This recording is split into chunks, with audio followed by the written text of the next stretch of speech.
Welcome to the Dr. Izzy's Medical Podcast channel. Thyroid adenoma. A thyroid adenoma is a benign tumor of the thyroid gland that may be inactive or active as a toxic adenoma. Signs and symptoms. A thyroid adenoma may be clinically silent, or it may be a functional tumor, producing excessive thyroid hormone. In this case, it may result in symptomatic hyperthyroidism, and may be referred to as a toxic thyroid adenoma. Diagnosis of thyroid adenoma. Morphology. Thyroid follicular adenoma ranges in diameter from 3 cm on an average, but sometimes is larger, up to 10 cm, or smaller. The typical thyroid adenoma is solitary, spherical and encapsulated lesion that is well demarcated from the surrounding parenchyma. The color ranges from gray-white to red-brown, depending upon the cellularity of the adenoma and the colloid content. Areas of hemorrhage, fibrosis, calcification, and cystic change, similar to what is found in multinodular goiters, are common in thyroid adenoma, particularly in larger lesions. Types of thyroid adenoma. Almost all thyroid adenomata are follicular adenomata. Follicular adenomata can be described as cold, warm or hot depending on their level of function. Histopathologically, follicular adenomata can be classified according to their cellular architecture and relative amounts of cellularity and colloid into the following types. Fetal, microfollicular, these have the potential for microinvasion. These consist of small, closely packed follicles lined with epithelium. Colloid, macrofollicular, these do not have any potential for microinvasion. Embryonal, atypical, have the potential for microinvasion. Hurtla cell adenoma, oxyphil or oncocytic tumor, have the potential for microinvasion. Hyalinizing trabecular adenoma. Papillary adenomata are very rare. Differential diagnosis. A thyroid adenoma is distinguished from a multinodular goiter of the thyroid in that an adenoma is typically solitary, and is a neoplasm resulting from a genetic mutation in a single precursor cell. In contrast, a multinodular goiter is usually thought to result from a hyperplastic response of the entire thyroid gland to a stimulus, such as iodine deficiency. Careful pathological examination may be necessary to distinguish a thyroid adenoma from a minimally invasive follicular thyroid carcinoma. Management of thyroid adenoma. Most patients with thyroid adenoma can be managed by watchful waiting with regular monitoring. However, some patients still choose surgery after being fully informed of the risks. Regular monitoring mainly consists of watching for changes in nodule size and symptoms, and repeat ultrasonography or needle aspiration biopsy if the nodule grows. For patients with benign thyroid adenomata, thyroid lobectomy and isthmusectomy is a sufficient surgical treatment. This procedure is also adequate for patients with minimally invasive thyroid cancer. When histological examination shows no signs of malignancy, then no further intervention is required. These patients should continue to have their thyroid hormone status regularly checked. Thyroid cancer. Thyroid cancer is cancer that develops from the tissues of the thyroid gland. It is a disease in which cells grow abnormally and have the potential to spread to other parts of the body. Symptoms can include swelling or a lump in the neck. Cancer can also occur in the thyroid after spread from other locations, in which case it is not classified as thyroid cancer. Risk factors include radiation exposure at a young age, having an enlarged thyroid, and family history. The four main types are papillary thyroid cancer, follicular thyroid cancer, medullary thyroid cancer, and anaplastic thyroid cancer. Diagnosis is often based on ultrasound and fine needle aspiration. Signs and symptoms. Most often, the first symptom of thyroid cancer is a nodule in the thyroid region of the neck. However, up to 65% of adults have small nodules in their thyroids, but typically under 10% of these nodules are found to be cancerous. Sometimes, the first sign is an enlarged lymph node. Later symptoms that can be present are pain in the anterior region of the neck and changes in voice due to an involvement of the recurrent laryngeal nerve. Thyroid cancer is usually found in a euthyroid patient, but symptoms of hyperthyroidism or hypothyroidism may be associated with a large or metastatic, well-differentiated tumor. Thyroid nodules are a particular concern when they are found in those under the age of 20. The presentation of benign nodules at this age is less likely, thus the potential for malignancy is far greater. Causes. Thyroid cancers are thought to be related to a number of environmental and genetic predisposing factors, but significant uncertainty remains regarding their causes. Environmental exposure to ionizing radiation from both natural background sources and artificial sources is suspected to play a significant role, and significantly increased rates of thyroid cancer occur in those exposed to mantle field radiation for lymphoma, and those exposed to iodine-131 following the Chernobyl, Fukushima, Kashtim, and Windscale nuclear disasters. Thyroiditis and other thyroid diseases also predispose to thyroid cancer.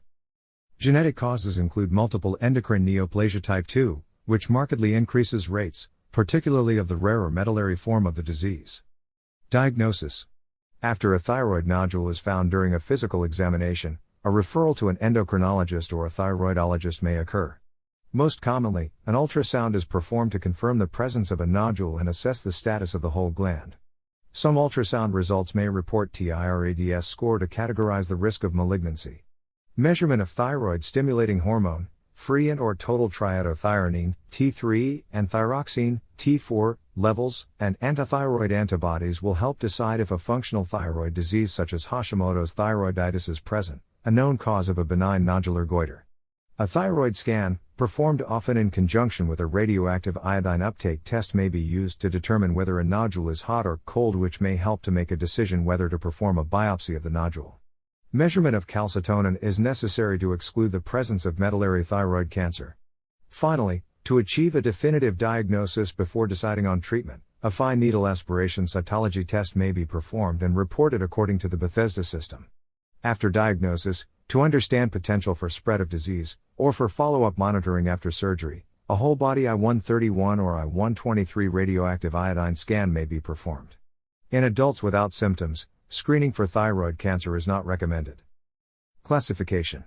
Thyroid cancers can be classified according to their histopathological characteristics. These variants can be distinguished. Papillary thyroid cancer, 75 to 85% of cases, is more often diagnosed in young females compared to other types of thyroid cancer and has an excellent prognosis. It may occur in women with familial adenomatous polyposis and in patients with Cowden syndrome. A follicular variant of papillary thyroid cancer also exists. Newly reclassified variant, non-invasive follicular thyroid neoplasm with papillary-like nuclear features, is considered an indolent tumor of limited biologic potential.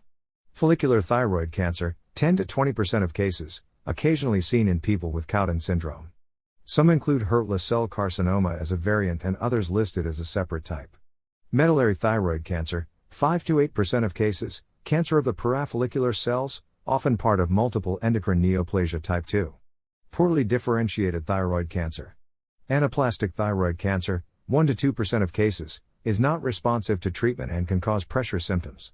Other types are thyroid lymphoma, squamous cell thyroid carcinoma, sarcoma of thyroid, Hurtla cell carcinoma. The follicular and papillary types together can be classified as differentiated thyroid cancer. These types have a more favorable prognosis than the medullary and undifferentiated types. Papillary microcarcinoma is a subset of papillary thyroid cancer defined as a nodule measuring less than or equal to 1 centimeter. 43% of all thyroid cancers and 50% of new cases of papillary thyroid carcinoma are papillary microcarcinoma.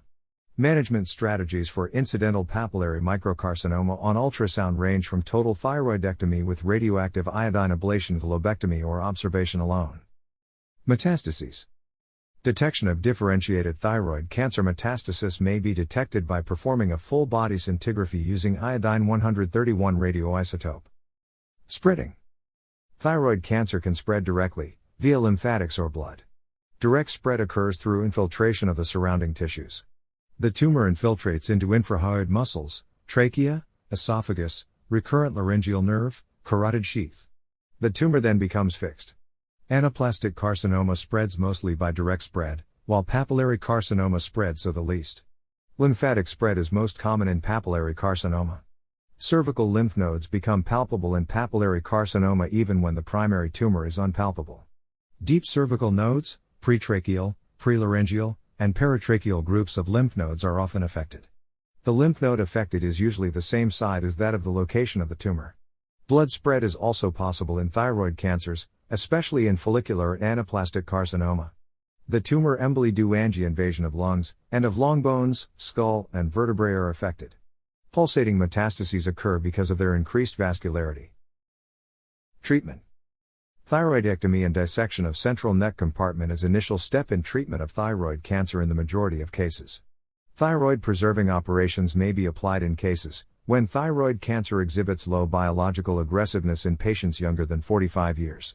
If the diagnosis of well-differentiated thyroid cancer is established or suspected by FNA, then surgery is indicated, whereas watchful waiting strategy is not recommended in any evidence-based guidelines.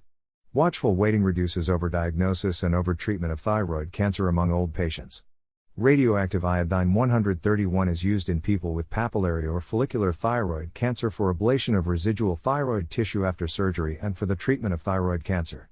Patients with medullary, anaplastic, and most Hurtla cell cancers do not benefit from this therapy.